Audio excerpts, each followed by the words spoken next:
welcome. I'm very welcome to have all of you, the people here in the room and the people online who are present from 3 different continents. 3 different continents, as Michael said. I know there are lots of people from Ukraine and Sweden, but of course we also do have people from Ethiopia. At least in registration, it was also Estonia, Denmark, Lebanon, Germany, so we are quite international company today. And today is the 3rd meeting within our Ukrainian-Swedish Forum.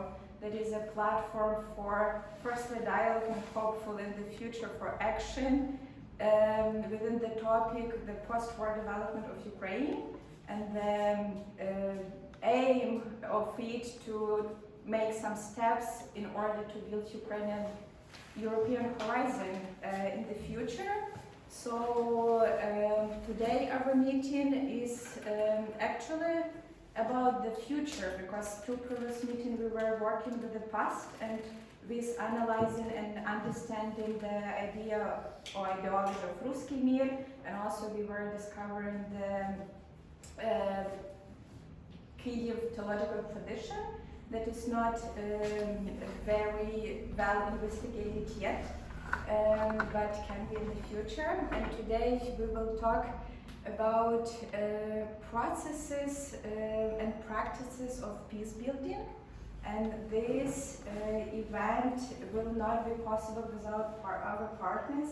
That is, in short, is SFOR, that is Swedish Fellowship of Reconciliation. And here are 2 representatives. The one is our speaker and the second representative of this organization. So they are experts on the field of peace building and have lots of work with different contexts, I would say, and different agents, from government to representatives of civil society. And I think probably Andy will talk about the organization a bit more. So yeah, I don't want to have lots of your time. Andy says that I need just to say that he's Andy and he will, Andy Carl, and he will share everything that you know to know about him by himself. So yeah, technically we are going to have 2 parts. The first from Andy, and then we will have an open dialogue with questions, comments, and everything that we will have a process of exchange. So Andy, very good to have you here. The floor is yours. Okay. Hey, thank you, Julia. Thanks for this invitation. Thanks to the Ukrainian-Swedish Forum and Sankt Ignatios. It's really nice to be here. And as we said, our apologies for running late. We did our best, but this was the time it was meant to be.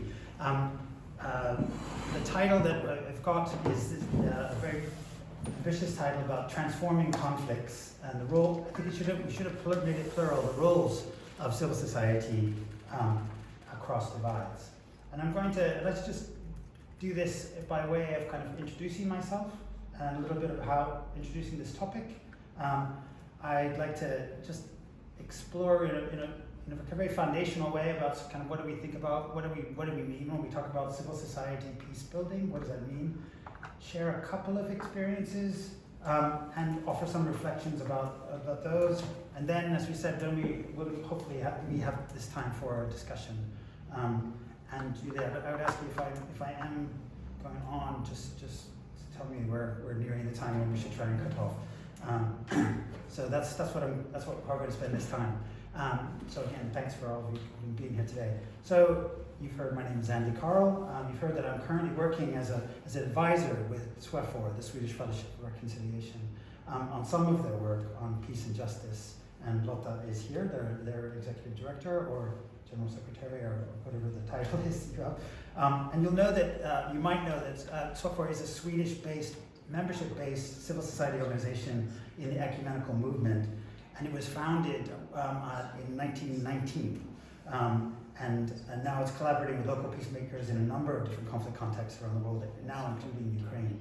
I think it's quite extraordinary to have such longevity as an organization, and to be an organization that doesn't just look outward, but also has roots, and deep roots, and historic roots in a country. Not many Very, very few organizations can say that about themselves that work in this space. So you might hear, if you can recognize it from my accent, that I'm both American and British. I have a career of working with civil society organizations on conflict resolution and peace as part of this, what has now really emerged as a field of work, a field of organizations working in this space. My apologies, Andy. Yeah. We're having a little, the sound's a bit weak. Could I Okay. just change microphones? Okay. One second. Whoops. Okay, can we switch off the sounds here?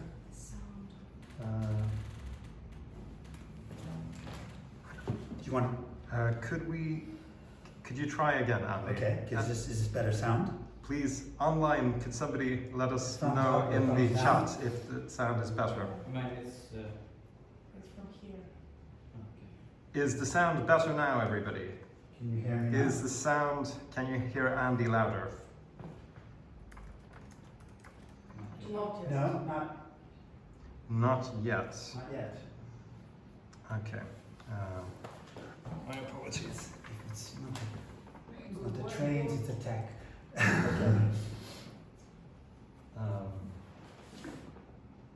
All right. Let's try again. Ja? Kopplat Okej. till audion, där nere. Alltså audion har du valt här nere vilken du ska, vilken källa den ska på. Let's have a look at that. Thank you. Så då ska man ju välja samma. Same system. Kolla same Okay, system. let's try that. Is the sound working better now? Can people hear? I can see it's on the screen. Now it's good. It's better. Okay. Yeah. Thank you. My Okay, apologies. good. Thanks. Okay. So, it's still on the me part of this. So I came into this. I came into this work. I started doing the real kind of professional job in 1989. The year that, for those of you that are old enough to remember that, when the Berlin Wall came down. And I was helping to set up a new international peace-building organization called International Alert. Helping a man who had just been the Secretary General of Amnesty International, Martin Ennals. And he felt that there was need for an organization to work in a different way from Amnesty, but we had no particular way of working. We were led by an inquiry about how could we support kind of a universal rights-based approach to conflict and its resolution. So it was fun and exciting and kind of crazy. In the earliest work, we did work more on intra-state conflicts rather than interstate conflicts, because there was such an explosion of them at that time. And some of the first work we were doing was in South Africa at the end of apartheid, and also in the Philippines, both the conflicts in the Philippines and with Mindanao. So that was really my entree into it. And then Martin got sick and died, and there was a new Secretary General, and it was taking a slightly different direction. And so I was part of setting up another organization called Conciliation Resources back in 1994, and its focus was much more specifically about working with local communities, local actors, local organizations, local leadership on conflict resolution and peace building. We didn't call it peace building then. And I did that for 24 years. We worked in the Southern Caucasus, on Georgia and Abkhazia and South Ossetia. We worked in Armenia, Azerbaijan, and the Nagorno-Karabakh conflict, the civil war in Sierra Leone, in West Africa, the civil war in Uganda with the Lord's Resistance Army, again, still in the Philippines and on Kashmir. And we did a lot of work on promoting reflection and learning from practice. And we published a publication series called Accord, back in the time when the web was also new. So for the last decade, I've been working as an independent advisor on a range of projects and a range of organizations, helping to set up a new organization in Switzerland on inclusive peace. I also worked for the Swedish government doing some work on a research project on looking at international support for constitution building processes. I've done a bit of work in Ethiopia, setting up a peace research center, and some work in Somalia with insider mediators.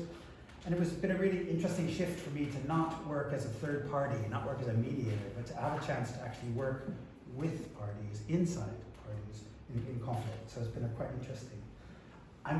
So why am I here? How did I get here, really? And I have a long-standing relationship with some Ukrainian scholars and mediators, which started, who we have shared interests and work with.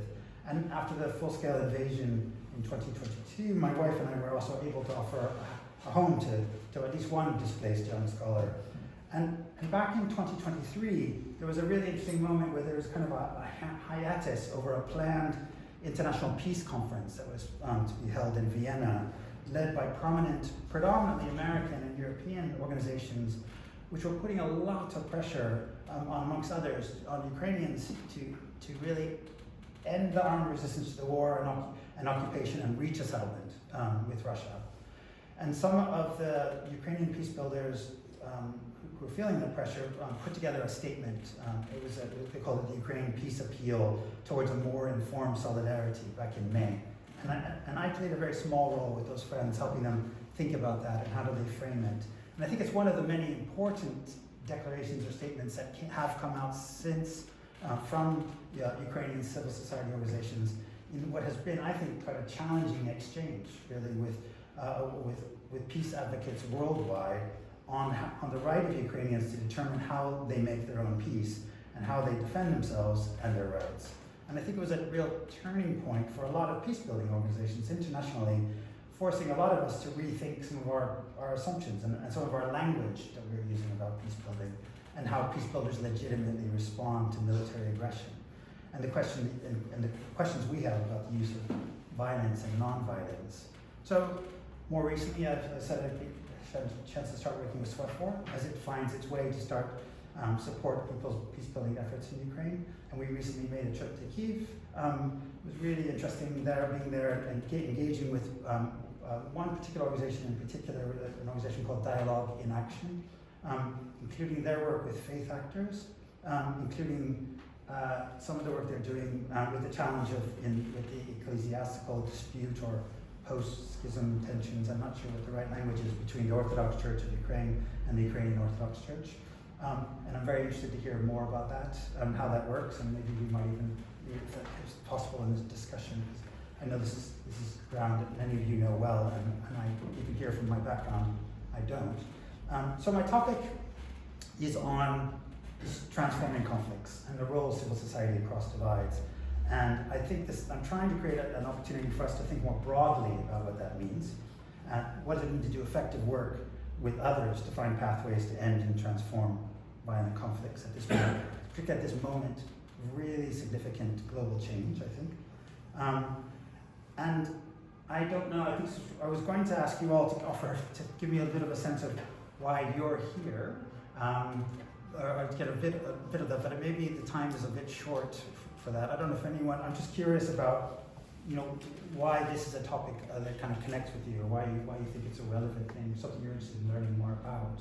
Anyone want to offer a sentence on that? Why are we here? Maybe you can ask the participants to write in the chat. Yeah, I can read it louder.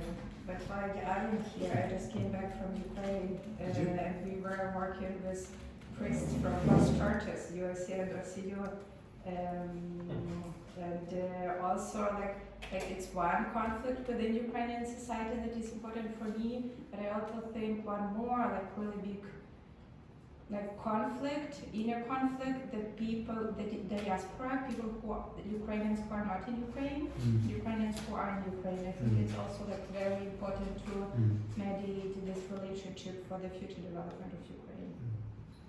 Very interesting. Yes, on the chat now. So, I hope hopefully we can explore some of these things in our brief time we have for some discussions. And that's really helpful.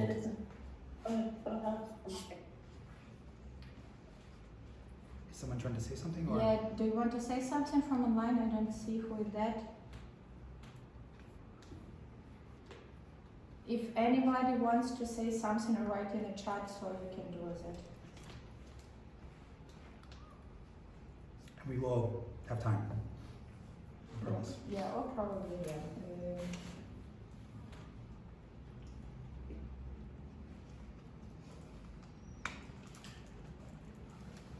Kan du stay on bilden?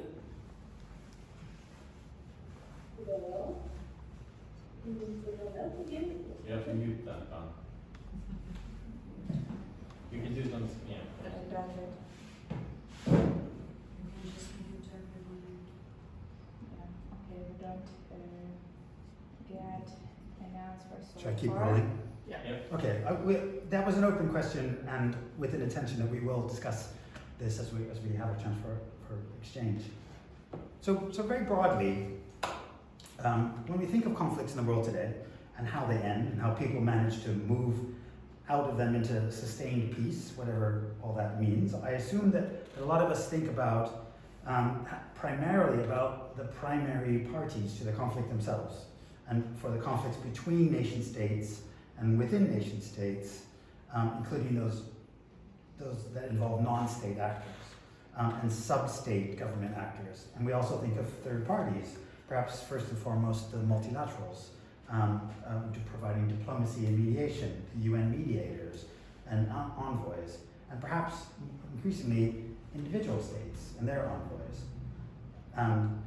But in our session today, I think we're asking us to reflect not so much on those mainstream diplomatic actors, but how organized civil society actors, organized groups of people outside the multilaterals and governments and state services, individuals and organizations, both from within the conflict context and from without, have found ways to play meaningful roles to conflict resolution in its longer term transformation.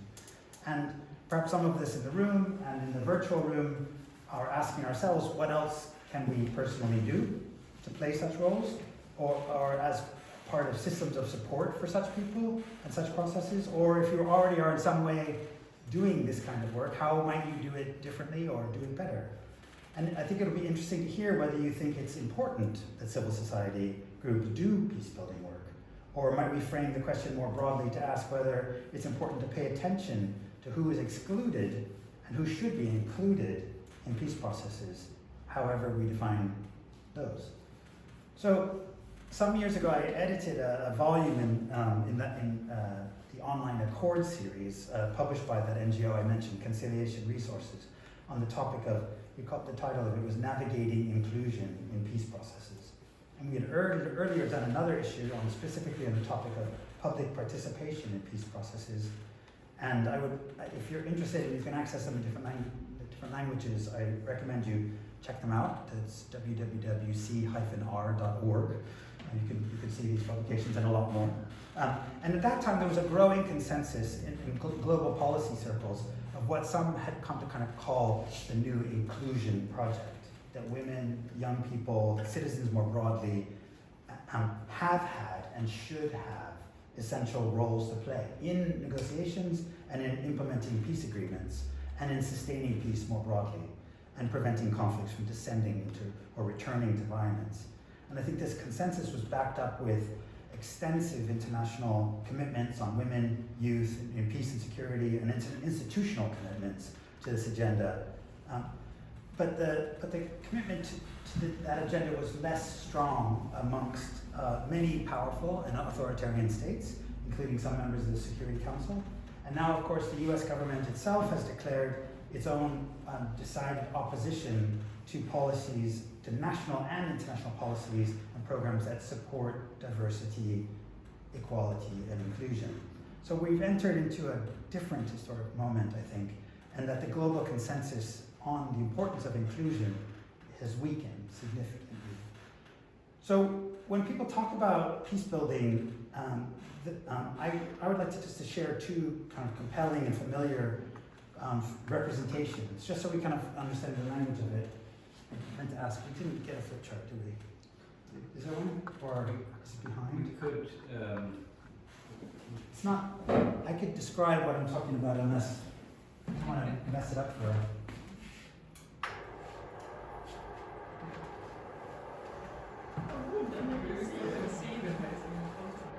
So just, can I write on top of this? Yeah.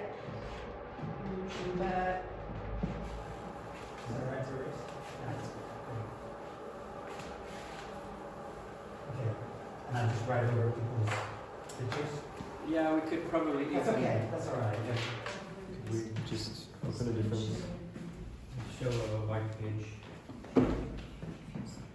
So, when people talk about civil society participation in peace building, one of the really kind of go-to images, conceptual models of it and I think that John Paul Lederach has been credited with this, and this is about levels of participation, and they talk about a pyramid. You probably have all seen this before, but it can be useful to see this.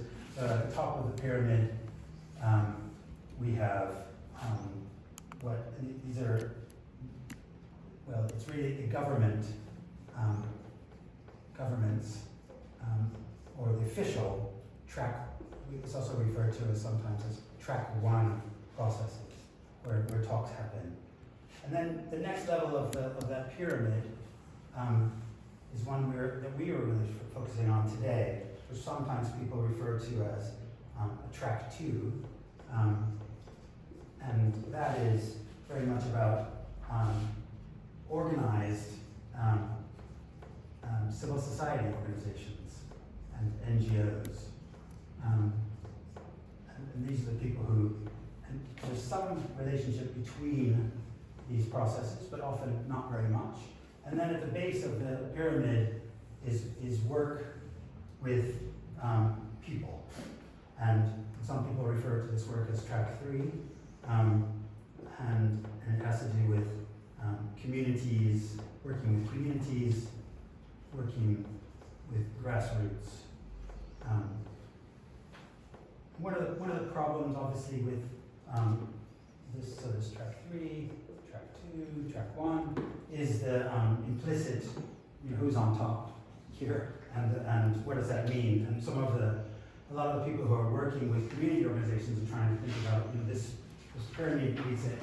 If not the absolute inverse, we should be working to at least knock it over a bit, so we have a more dominant influence of communities and grassroots, more dominant influence of organizations working at the track 2 level. But it's a very simple idea and sometimes useful, and there's good writing on this. I just want to move quickly on from that. So that's the pyramid. Another one is another simple idea. Should check whether those are permanent markers. Rule number 1 in any office. And this is just about forms of public participation, which again, I mean, this is very simple, but I still find it kind of conceptually useful. And the notion that we have, so it's forms of participation.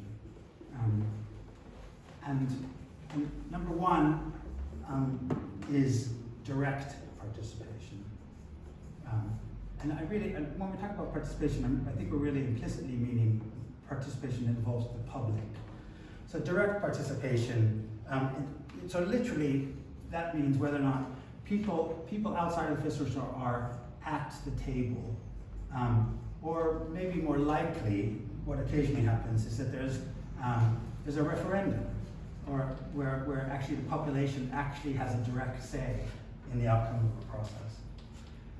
The other way of thinking about forms of participation is one which is representative. This is democracy, a notion that although we don't have direct participation, civil society actors aren't there, our elected representatives participate. So it's an indirect form of participation. And then we have even more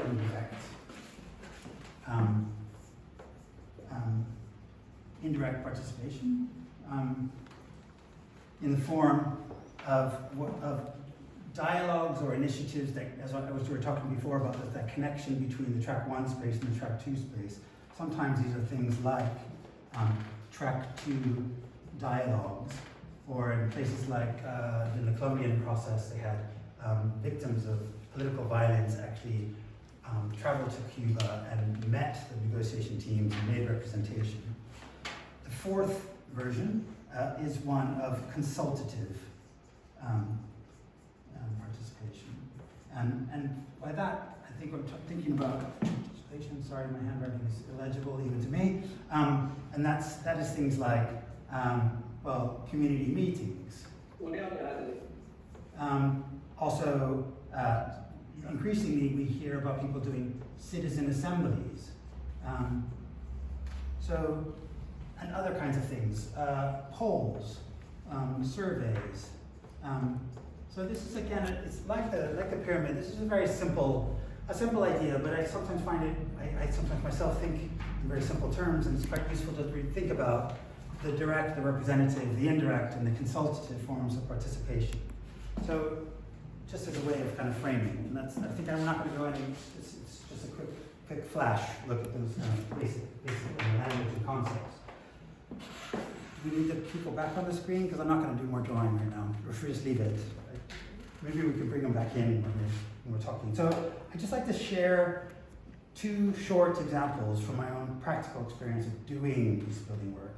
And these contexts that I want to talk about couldn't be more different than the context in Ukraine.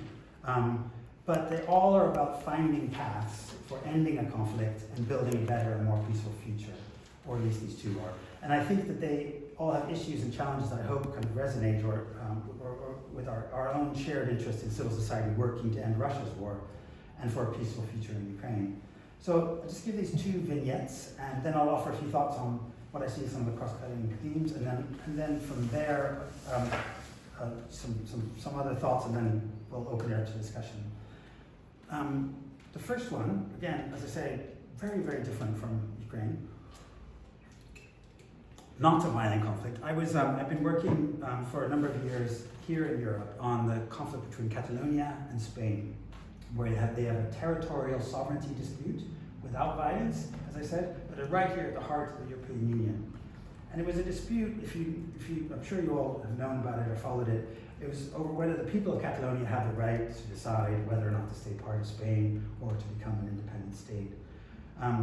It was triggered by a failure to reach a political agreement on the law, they call it the Statute of Autonomy, when Spain's Constitutional Court revoked provisions that had been agreed and had been passed in a popular referendum this is ages ago, back in 2006.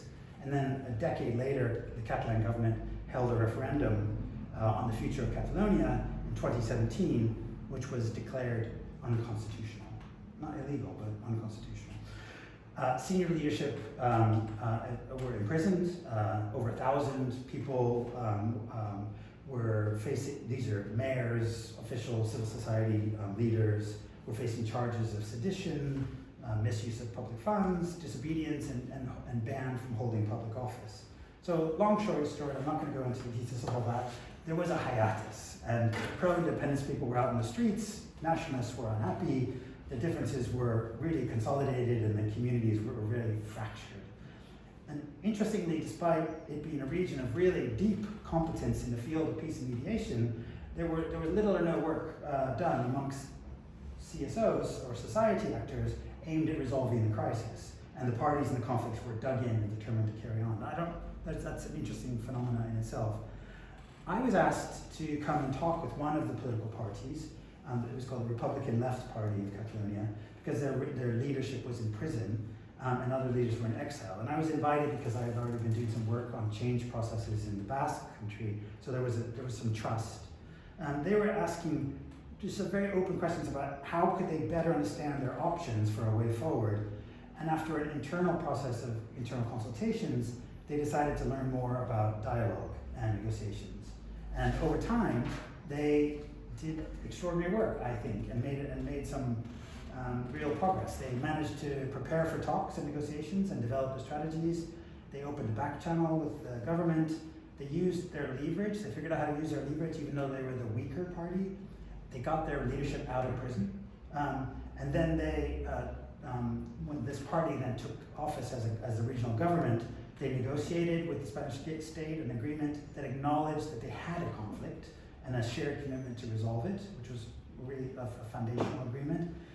And then they agreed with the Spanish state to change the Spanish criminal code, because people were arrested and charged for rebellion, for participating in this unconstitutional referendum. But then the rebellion involves acts of violence, and they didn't use violence. So they were imprisoned for the crime of sedition. So they agreed with the Spanish government to take the crime of sedition off the books. As there's no longer, you can now shake your fist at the king without being arrested. They worked on mother tongue rights. You could use Catalan in parliament. You can want mother tongue education. And finally, they got an amnesty for all those 1,000 people plus who were facing bans. So really, I think some quite good, I mean, it's not very well understood or well known, but quite a positive process of moving out of a not a violent but a political conflict. And then it all crashed. But the changes have lasted, and politics remain somewhat normalized, and the nationalisms work within constitutional politics without this, what they call judicialization. So some of the relevant reflections for peace building in Ukraine from Catalonia, as I said, it couldn't be more different. But for me, it was a real privilege to play a role as an advisor to a group in conflict who wanted to find a way out. And in this case, not, as I said before, not to be in a third party role, but to actually sit with them. You know? And it brought home to me how much constant work conflict parties have to do to be prepared for dialogue and for negotiations, and to have a strategy that allowed them to take initiative. So way back through the COVID years, they met every week in a preparatory committee, just trying to think issues through. And they were only as good as they were prepared. They didn't just walk into meetings. When there were no negotiations, the prep team kept on working. And I think the preparations allowed them, despite the fact that they were the weaker party, to know their relative power and how to use it. And the fact is that despite all those successful milestones, it didn't run smoothly. And ultimately, the process ran out of steam, and it had many successes. But what I saw from inside the party is that everyone was working under a lot of stress, and with family members in prison, losing their jobs, facing fines, and so there were conflicts and tensions. And the one that they focused on most was the external conflict with Spain, the Spanish state. But there was another that they felt that was much harder and hotter, and that was the conflict and disputes they had with their sister parties who shared their goals but disagreed with their tactics. And those got really, really ugly, and they fought repeatedly over the political football of the talks themselves. And then I think the hardest conflict they had to deal with were the arguments within their own party. And I saw the differences there, and that's what ultimately led to the kind of stalling. And I think that there's those three rings of conflict somehow. The one inside your own home, with your own family, or with your own organization, between you and the other organizations that you share goals with, and then the one with the people you actually have a dispute with.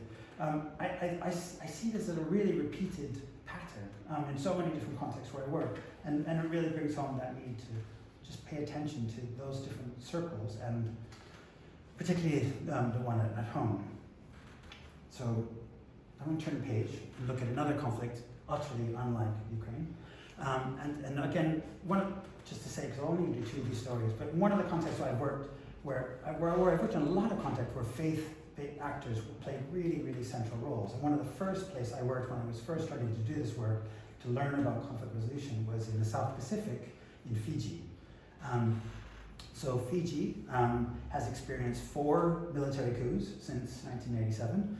Primarily these were driven by tensions between the indigenous Melanesian population and the Indo-Fijian community and very autocratic military leaders. Their last coup was only in 2006. And following years of military rule, the country returned to democratic governance, and in 2014 it finally had a peaceful constitutional transfer of power. And in it only had that, in 2022, 4 years ago. So, a lot of my adult life is working on these problems. Civil society and faith-based organizations played an absolutely central role in that 30 years of efforts to deal with the social consequences of military rule and in the efforts to get the country back into constitutional democracy. And at the time, but you might ask, why? Why does that fall to civil society in any context, but why in that context? And the answer was very simple. It's because the military had swept out the civilian government. Parliament was closed. Parliamentarians had fled the country or went underground. Political parties were not functioning. There was no one else there was no one else to resist. There was a political vacuum. And in that vacuum, civil societies stepped up. And led by members from the Methodist Church, which is Fiji's largest denomination, and local academics and local community workers, who really engaged with the divided communities and with the military and with the international community. And they framed the work not as a peace process, but as a process of building a new constitution that would address the issues that gave rise to the conflicts and the coups in the first place. So this is obviously a very long and very bumpy history of civil society work. And within that, I just wanted to tell one tiny little vignette of a moment when prayer and a faith leader made a really telling difference. And just so sorry about the stories, but I don't know how else to make it kind of quite real, you know. And so at one moment in Fiji's recent history, civil society had made and won the case that there should be a constitutional review, and they wanted to have an international constitutional review commission, and they put one in place, led by a Kenyan lawyer, Yashkai. And then the civil society organizations organized public consultations all around the islands, and they did a lot of public education, so people understood to become a bit more politically literate about what's in a constitution. At one point, at many points, but at one point, the process reached a real crisis. The military regime missed the review's deadline to make their submission for what they wanted from the new constitution, and the chair said, "Tough, you guys missed the deadline. You know, you should have paid attention to the calendar." So a very small faith group working on dialogue inside Fiji convinced the chair to reconsider his demand that to say no. And I had a chance to accompany this director of the organization for a meeting to meet with the military commander, the prime minister, and his permanent secretary. And on our way to the meeting, she insisted that we stop and pick up a sushi lunch. Sushi lunch, it's hard to say. And our meeting with the Prime Minister's office didn't go well. It was explained that the Prime Minister, felt very insulted by the chairman of the Review Commission, and he refused the meeting. And they called the meeting to a close. My colleague, though, who had insisted about that we should have our sushi lunch with the Prime Minister, with the Permanent Secretary. And as was their custom, before any meal, prayers were said. And first my colleague stood up, and then the Permanent Secretary, and both gave prayers for the people of Fiji, prayers for the reconciliation of the communities of Fiji, prayers for a better future. And they were both really moving and heartfelt. And actually at the end of the sushi lunch, the Permanent Secretary and the Prime Minister said, "Okay, we have a change of heart. We will have a meeting with the Constitution Review Commissioner." And they did, and it was successful, and the process continued. It later crashed, but at that moment, it was an absolute breakthrough, and it really had to do with, well, a lot of different factors. But knowing that it was the right thing to do, it was the right way of doing that intervention, something I never would have known. I didn't know why we were picking up sushi before that lunch. So just a few ideas on kind of some cross-cutting reflections from those stories, of very different stories, and what it means for Ukraine, what it means more broadly for all of us. And the first one is what I've already kind of said, that I think that we're working at a time with weaker multilateralism, or weaker UN, weaker national commitments to uphold international human rights and humanitarian laws, and a world where governments have become more isolationist and have stepped back from that shared and fundamental global consensus that all lives actually matter, not only one nation's citizens. So I think unless member states reform and democratize the UN and commit to upholding and enforcing international laws, I fear we're on a trajectory now for an era of more selfish, transactional, and autocratic diplomacy. And those looking for external third-party assistance to uphold international laws and resist hostile interventions and ways to negotiate peace agreements and rebuild countries are going to have to find new partners, new coalitions of the willing, and rely on trust. I think they're also relying on trusted civil society actors for as much as they can do. I think the UN is not likely to be a strong enough actor, and I don't expect that also that the international NGOs, especially those who describe their work as offering what they call private diplomacy, are going to challenge or reverse this trend. So, and private diplomacy, whether that's Trump's, his own envoys like Steve Witkoff or his son-in-law Jared Kushner, or the people who are part of the Board for Peace, but also some of the most prominent international non-government mediation organizations in the world, like the Center for Humanitarian Dialogue in Geneva. So this is a very uncertain moment, I think, and we will see whether or not democratic states and organized civil society groups can rise to the challenge. But just sort of at the end of this, I wanted just 4 kind of takeaway conclusions from those stories, from those reflections.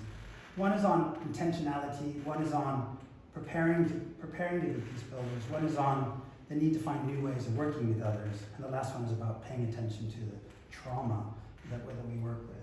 So that first notion about the importance of intentionality and deliberate peace building, I think what I saw when I saw successful and effective work, one key element of that success is that there was absolute clarity about what people were setting out to achieve, and which, if they were successful, would have a direct impact on a conflict.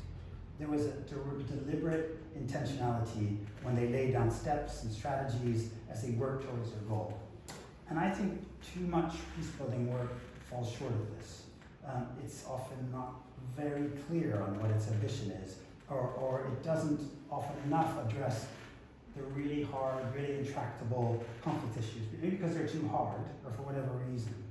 I think in Catalonia, that example I gave about that political party, it was really clear. They wanted to get their political leadership out of prison. They wanted to make sure the rest of their people didn't end up criminalized or permanently blocked from politics. And they wanted to get a firm commitment to move out of that state. And in Fiji, I think it was also really clear, there was a focus on returning that country to constitutional democracy, which meant reaching an agreement on a new settlement, which meant having the buy-in of the people, but also the buy-in of the people who did it and worked in the first place, the military. So I think that's something I see, and that's not just those two, but I think I see that in so many different contexts. The second point is this thing about that I think that nothing is achieved without a huge amount of preparation. That starts with this. It starts with listening and understanding. And I think in all contexts where I've worked, some work was successful. A lot of it fell short, or nothing happened without. But nothing happened without a great deal of careful thinking and preparation and building of capacities and resources. Again, I mentioned how in Catalonia that party formed a prep committee to backstop efforts. And in every context I've worked, effective civil society groups did exactly kind of what we're doing here. They reflected, they talked, they listened, they learned.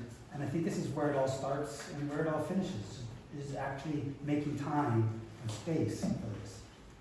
I think also there's a lot to learn about peace-building work, and a great deal of important conceptual, practical work has been done. But I also, just a cautionary thought, is it can feel that when working in this space is new, we can feel very unsure of what would be useful to learn or how to effectively strategize and plan. And I think that's the nature of it, not knowing. And one thing I think a really important thought that comes from an American thinker and facilitator, Margaret Wheatley, was what she called on people who work on change processes, is she calls the rush to resolve.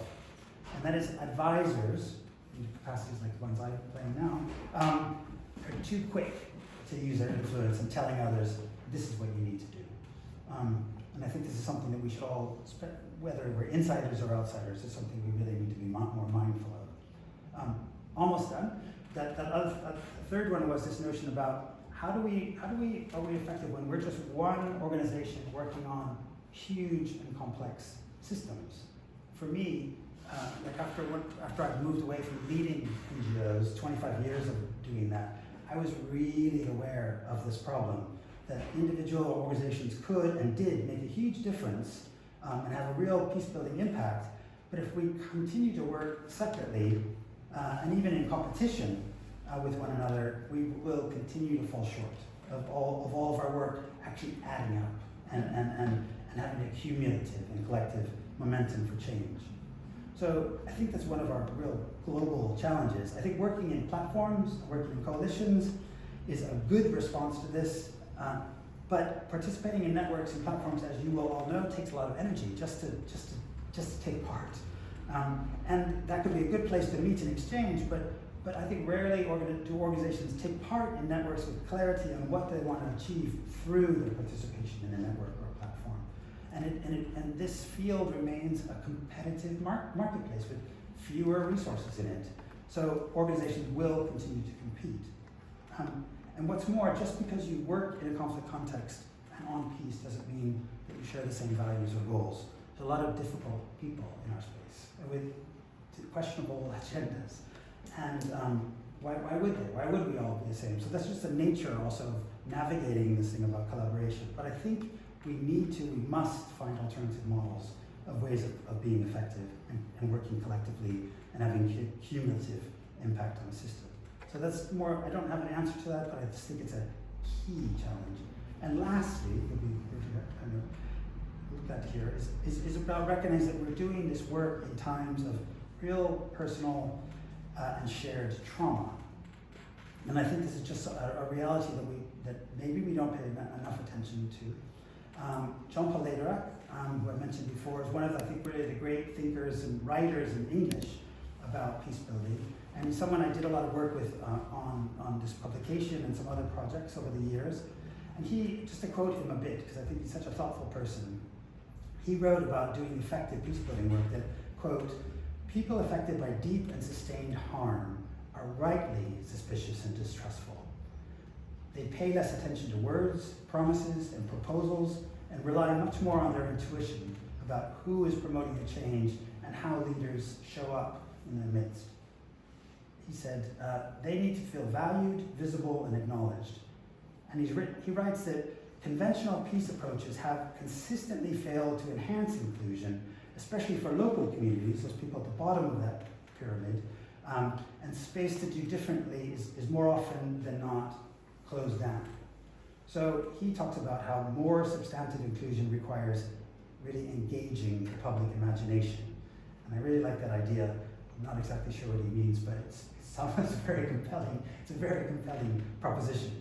And another big thinker, I think, on this topic is a Ukrainian colleague, who many of you will know, that's Olga Adoranka-Bence, who's just finished writing a really thoughtful paper, which she's called Beyond Survival, Regenerative Organizational Development Support in Wartime Ukraine. It's just published. And she's researched and reflected really deeply on what does it mean for civil society organizations as they develop their capacities to rise to the challenges they seek to meet. But she reminds us that working for change and shaping processes of peace in a self-determined way in a context of war and resistance, as in Ukraine, means what she calls, I don't know if this works in Ukrainian, but I suspect it's quite Germanic. She calls working in a state of radical simultaneity. Which again, an idea I really kind of like. And by this, I think she means people, you have to focus on your own survival. You focus on your own recovery, and then you focus on working for transformation, all at the same time, in the same space. And I think the focus of her project is an inquiry into what it means to support such leaders and organizations. And she concludes very much also kind of where I myself have started, that for effective support in peace building, trust and good relationships that pay attention to these questions, that work with personal trauma, are absolutely at the foundation. So, yeah, a last kind of quote from Lederach. He says, in settings of collective harm, inclusion requires a shift into collective listening, which he says is a more complex and varied and ambiguous undertaking. He says listening doesn't drive towards quick conclusions on policy or political decisions. The purpose of collective listening leads us towards deepening inclusion. So I think that's where I turn the page and we do some collective listening and have a chance to have a bit of a conversation about anything of this that kind of echoes or strikes with work that you're doing or things you want to share. I'm really interested, as I said, about work people are doing and what thoughts they want to share, because I think we have a lot of expertise in the room. So